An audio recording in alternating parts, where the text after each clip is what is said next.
अकोल्यातल्या मूर्तिजापूर शहरामध्ये अतिक्रमण मोहीम सुरू असताना नगर परिषदेचे अधिकारी सहलीला गेल्याचा आरोप करण्यात येतोय आणि या प्रकरणी नगराध्यक्षा मोनाली गावंडे यांनी जिल्हाधिकाऱ्यांकडे तक्रार दाखल केली आहे। अतिक्रमण मोहीम अर्धवट सोडून मूर्तिजापूर नगर परिषदेचे मुख्याधिकारी दादाराव डोल्हारकर कर्मचाऱ्यांसोबत देवदर्शनाला गेलेले आहेत। त्यामुळे नगर परिषदेच्या कामामध्ये अडथळा निर्माण झाला आहे। नगर परिषदेच्या ठेकेदाराने ही यात्रा आयोजित केली असून हा प्रकार हलगर्जीपणा आणि बेजबाबदारपणाचा असल्याचं मोनाली गावंडे यांनी म्हटलंय।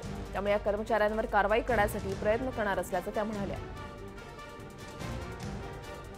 पालिकेतील मुख्याधिकारी हे काहीही पूर्वकल्पना न देता देवदर्शनाला गेले आणि त्याबद्दल मला असं सांगावंसं वाटते की त्यांनी सोबत आमच्या नगरपालिकेतील जे अधिकारी आहे कर्मचारी आहे त्या कर्मचाऱ्यांना सुद्धा ते घेऊन गेले आणि मला असं कळलेलं आहे की ते आमच्या नगरपालिकेतील जे ठेकेदार आहे त्यांनी स्पॉन्सर केलेल्या टूरवर ते गेलेले आहे। ते आल्यानंतर त्यांना शोकॉज एक नोटीस त्यांना देऊ